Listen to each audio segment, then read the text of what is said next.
Please welcome a program manager from DARPA's Defense Sciences Office, Dr. Ann Fischer.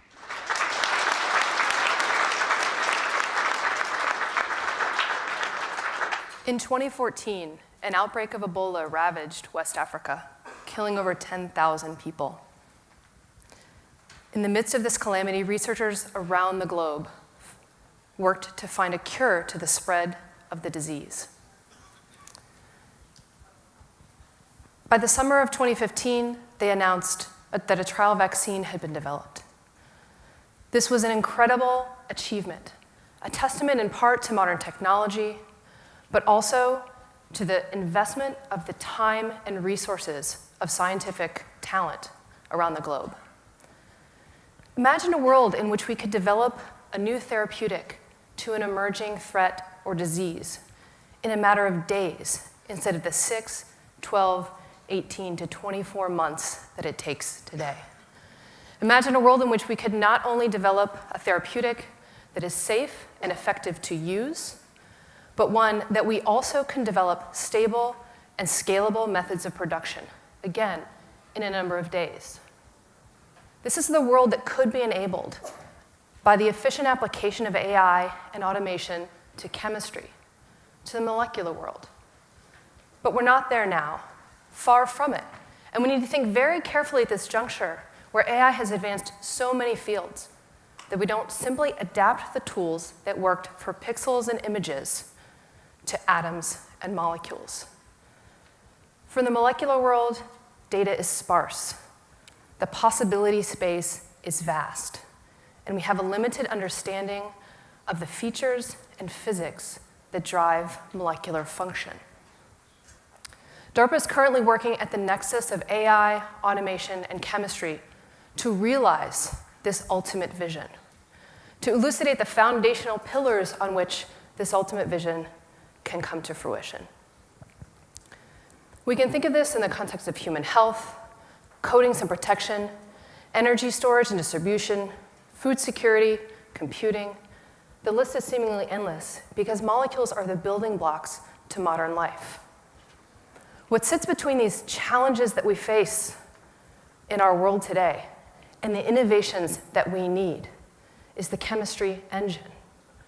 What is inside this chemistry engine? Today, this chemistry engine is a fundamentally human endeavor. It's driven by our expertise and intuition, and it's driven by our hands.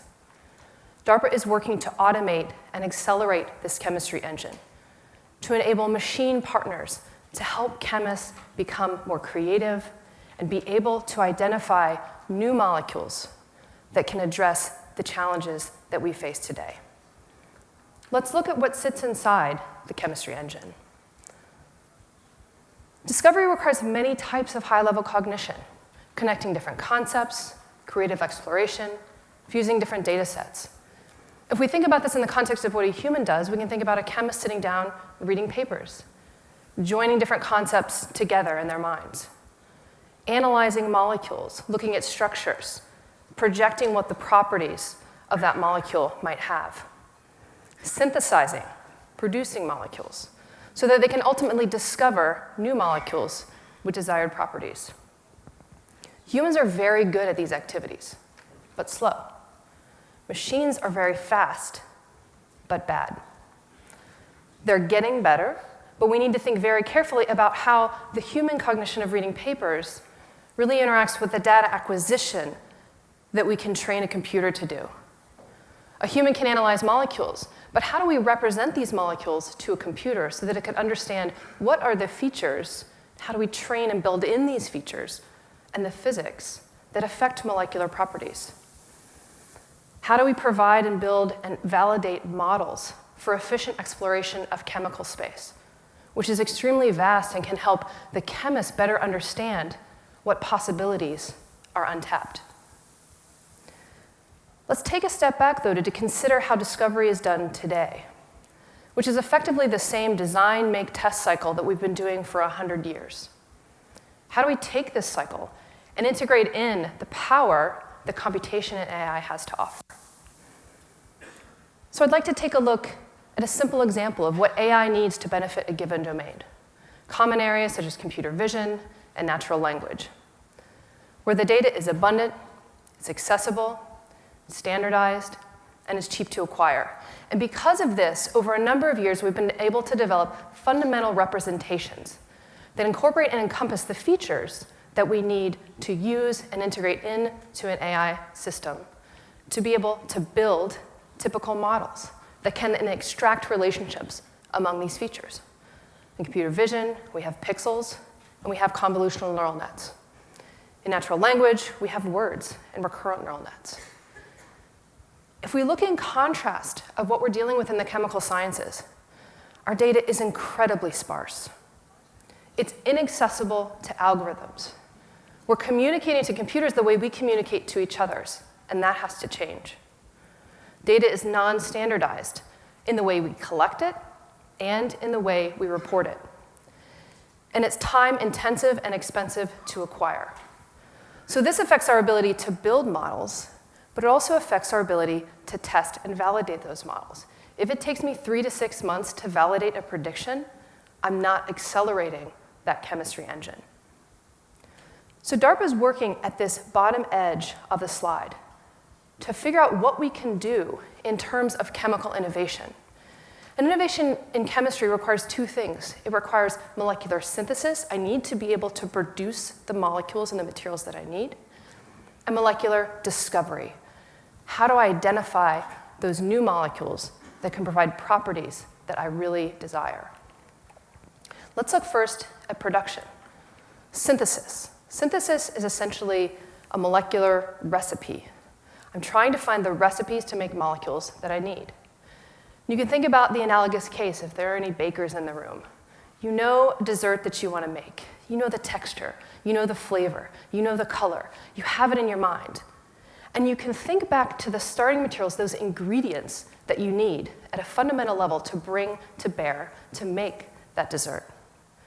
You might know that you need eggs, butter, milk, sugar. What are the ratios of these ingredients? What are the times and temperatures of the bake? How much time, how many steps should it take? You go into your kitchen, your test kitchen, and you try these recipes, and you taste the final product. And you do this until you optimize that recipe. This is exactly what a chemist does when they want to produce a molecule. So you see atropine on the right side of the slide. Atropine is a common therapeutic to counteract certain toxins. It's also commonly used to slow heart rate and decrease saliva production during surgery. A chemist would approach this problem by looking at atropine and looking at how that molecule can be broken down into its smaller components. It's called retrosynthesis. So you go from the product all the way back to the starting materials. The starting materials on the left side of the slide. So those might be my ingredients. What solvents should I use? What temperatures? How many steps should it take? What are the incompatibilities? How do I purify the final result? I might be able to make atropine, but is it an efficient route? Is it a scalable route? Is it a safe route? Is it a cost-effective route? These are all things that we have to iterate over time. And again, if I have a new molecule that I need to make, it might take me 3 to 6 months to figure out how to synthesize it and how to scale it. But let's look at how we might help and aid a chemist in doing this. In the DARPA Make It program, we're looking to fully automate small molecule synthesis. And on the front end of this automation is an ability to help a chemist understand what are the types of synthetic routes, those recipes that can be brought to bear to make a certain molecule. So the way this works is that you essentially go up to the device and you put in the molecule of interest. The molecule on the slide for number 1, the user inputs a structure. This is an anti-cancer compound. It's a relatively complex molecule. There are a number of different ways one might think about synthesizing it. We can take this to a computer and build a graph. At the center of the graph is the target molecule. And as you go out from the graph, the nodes are simpler molecules that you would build and stitch together to make the final product. This is just a subset of a graph that could be created to make this anti-cancer compound that you see here. The number of possibilities is incredibly vast. How do you navigate this space? How do we train a system so that it provides a list of routes that might be the most efficient or the most cost-effective? The nodes in this graph are molecules. The edges in this graph are the reactive relationships. We're looking at how we train a system to navigate this graph so that we can find the best route. Not only the best route, but we can provide the chemist with a number of possibilities. So in the third step, these pathways are identified. So the system will provide a synthetic route to make this molecule. And then I can choose, based on my chemical expertise, the starting materials that I have in the lab, and whether my constraints are driven by cost, or driven by waste, or driven by some sort of environmental factor. We can then choose what is the best route to implement. There's more than one way to bring AI to chemistry, and we're looking at a number of different approaches. Some approaches rely on specified rules, which allow the near instantaneous application of the corpus of human chemical knowledge to a problem. Dr. Walker talked about this earlier today in terms of first-wave systems. A first-wave system, which you saw in that chart from the 1980s, is state-of-the-art in terms of applying AI to chemistry today. This is a rule based on this expert system. This expert system has 60,000 rules that are hand-coded. What you see on the screen here today is one of those rules. Think about the scalability of this type of approach across a number of different properties, reactivity only being one of the properties we care about in chemistry. But this is state-of-the-art, and it's making a real difference. If we look at the right side of the slide, another paradigm is to let the computer learn the rules on its own by machine learning the rules of chemistry based on data. So in this example, you take a molecule, the way chemists communicate to each other in structures, and you have to convert it to something the computer can understand, an undirected graph. There's a significant amount of information lost in this conversion, but this is the best we have. So we have this undirected graph, and then we can learn from the literature, 37 million published reactions over the history of chemistry that can help train this system to look at the atoms in this undirected graph. What are the most likely reactions that will occur? What are the bonds that will be broken? What are the bonds that will be formed? We can then create a matrix of this information. What are the changes for all of the atoms in these molecules? And this is, again, a neural net that's based on 37 million published reactions in the literature. We can then look at this and generate structures from these bond disconnections and connections, new bonds formed and bonds broken. And we can filter these results based on what would make good chemical sense. It's a relatively simple part of the process to say that molecule actually couldn't exist. You couldn't have those two atoms next to each other. That bond order is incorrect. We can then take those structures and apply another neural net to say what are the most optimal reaction conditions? What is most likely to happen based on past precedent? To rank order these reactions. Again, providing a chemist with a list of reactions to choose from that might be 200 reaction sequences long, but I've got my top 10 that I can go into the lab and try. Let's look for a moment at this first wave system. I said this is state-of-the-art in the field of chemistry today, and I want to talk to you about what that means in terms of impact for our lives and our capabilities. What I have on the slide right now is 3 molecules. An anti-cancer compound that you saw a few slides ago, an anti-anxiety metabolite, and an antipsychotic metabolite. I have the existing routes to these molecules in the top row. If we focus first on the anti-cancer compound, this is a commercial product. This is a product that was developed by experienced PhD-level synthetic organic chemists. It's a 4-step route. It takes 60 hours to make with a 1% yield. 1% yield means if I put 100 grams of material in, I get 1 gram of material out. You can imagine this is not a very cost-effective method to produce this molecule, but no one could come up with anything better. Our system, in a number of minutes, created hundreds of routes for a chemist to try. The chemists at a major chemical company tried the top route. It was a 3-step synthesis. They were able to do it in 30 hours with a 60% yield. Half the time, 60 times the amount of material coming out. You can imagine what this might do for the availability of these drugs. these very important compounds. If we look at the two on the right side of the screen, the anti-anxiety and antipsychotic metabolite, why would you want to synthesize a metabolite? If you want to use the parent compound as a therapeutic, you need to know and understand how its breakdown products interact in our bodies.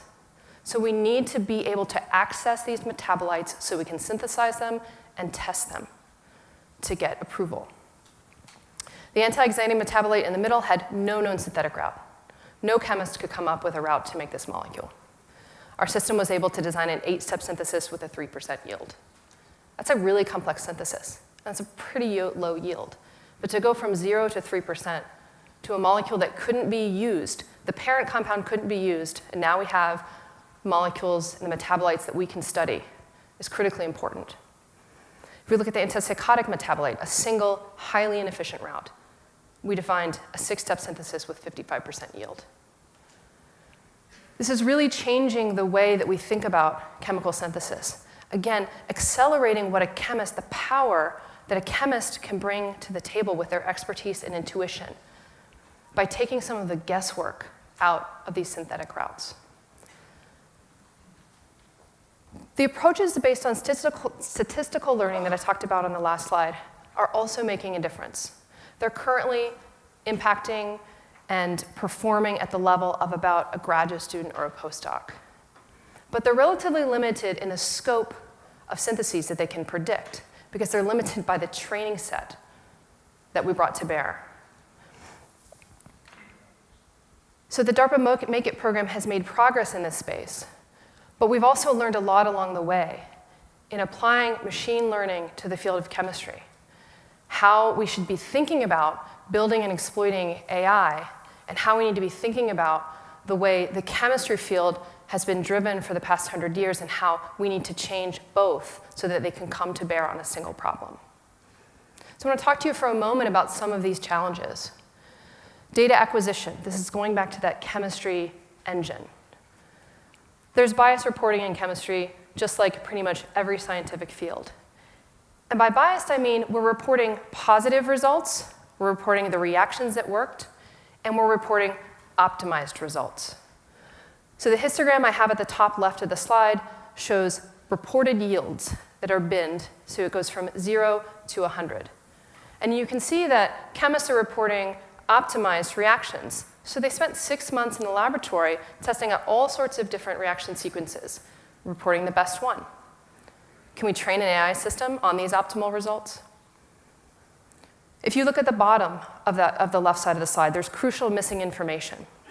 Chemists communicate to each other through what are called reaction sequences. Molecule A plus molecule B makes molecule C. We can then go into the experimental section, look up the time, the temperature, what were the other conditions, what was the solvent. These aren't commonly reported in those reaction sequences. Out of the 37 million reactions I talked about, less than 10 million have any of these conditions reported in those reaction sequences themselves. And that matters, because you can see from this reaction sequence, if I take the top arrow at 60 degrees C in 14 hours, I get one product. If I take the bottom route at 85 degrees C in 10 hours, I get a completely different product. How can we train a system to make a proper prediction if we're not giving it all the information that it needs to do so? Critically important in my view, in the center of this slide, is data representation.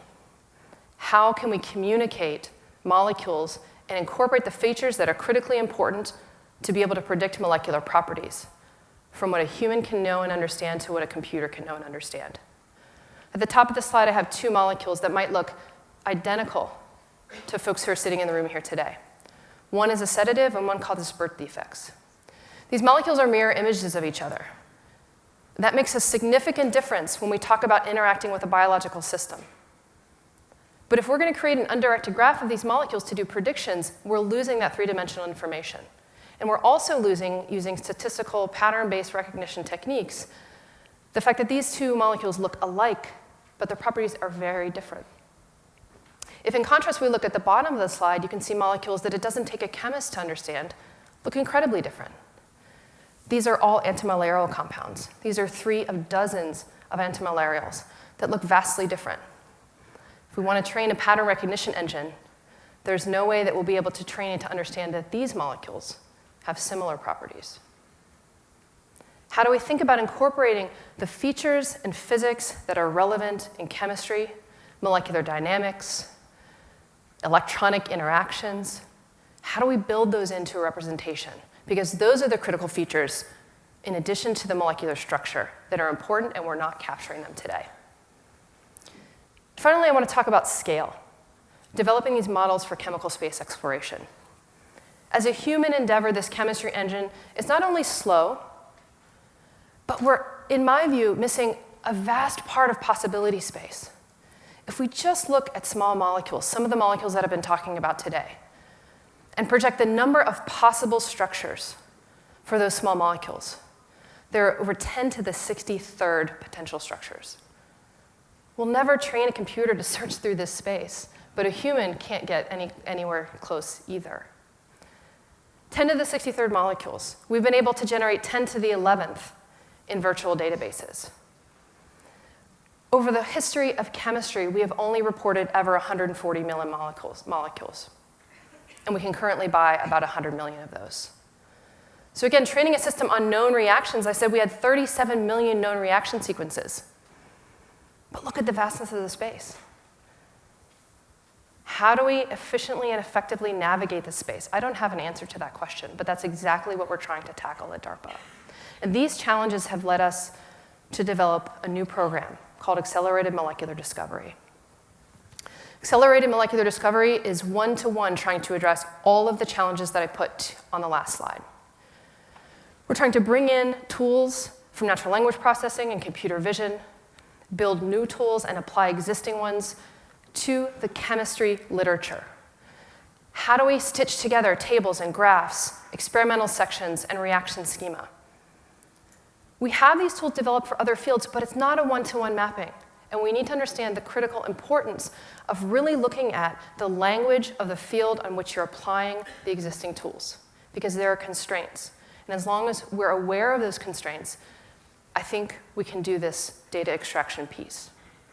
Data generation, we're looking to build fully automated experimental systems so that I'm no longer limited by the hands of the chemist in the 8-hour day, but I can generate data. I can generate missing information. I can generate negative data. I can generate unoptimized results. Not only that, but then I can rapidly validate models that I'm using to build and predict new molecules. And the central critical feature, bringing in the data to a core of developing what are the fundamental models that we can build and apply to the molecular sciences, to be able to understand and predict properties of a molecule, and to be able to do an inverse design. That is to say, you have a molecule that you need to have a certain function. I want to be able to tell you what molecule to make among those 10 to the 63rd. We're looking at fundamental molecular properties in this program, like boiling point, solubility, toxicity, because these are critical across application spaces. We're not focused on a singular application space, but really trying to understand how the form and function for this co-optimization or this multi-objective optimization among these properties can be translatable across applications. We've just started this program. We're actually in the proposal review stage now. And we're really looking forward to understanding how we can address the challenges that I laid out on the slide before. So chemistry enables our modern life. Chemical discovery is critically important across many sectors. And at DARPA, we're working to realize this future vision, to accelerate the rate at which we can discover meaningful chemistries, to develop the next new medicines, the next new coatings, the next new fuels, in a matter of days, not in a matter of years. We're answering the questions about what's required to make this happen. What's required to develop machine interpretable chemical knowledge? What's required to develop fully automated small molecule synthesis? What's required for improved prediction of molecular properties? And importantly, if I know and understand those models with respect to the properties, how do I design a molecule that gives me everything that I want across that multifunction objective space? Can AI learn the mechanisms of chemistry? Must it? We're looking at these types of questions. How can we limit the amount of training data that we need to generate to develop tools? How do we validate and know that these are efficient tools for my given application space or across a variety of application spaces? And how can AI provide interpretability of these suggestions? Because again, what I'm making are real physical things. So I need to know and understand why the predictions were what they were. This is what we're working on at DARPA, and I look forward to talking to you today about how your ideas can be brought to bear on this problem. Thank you.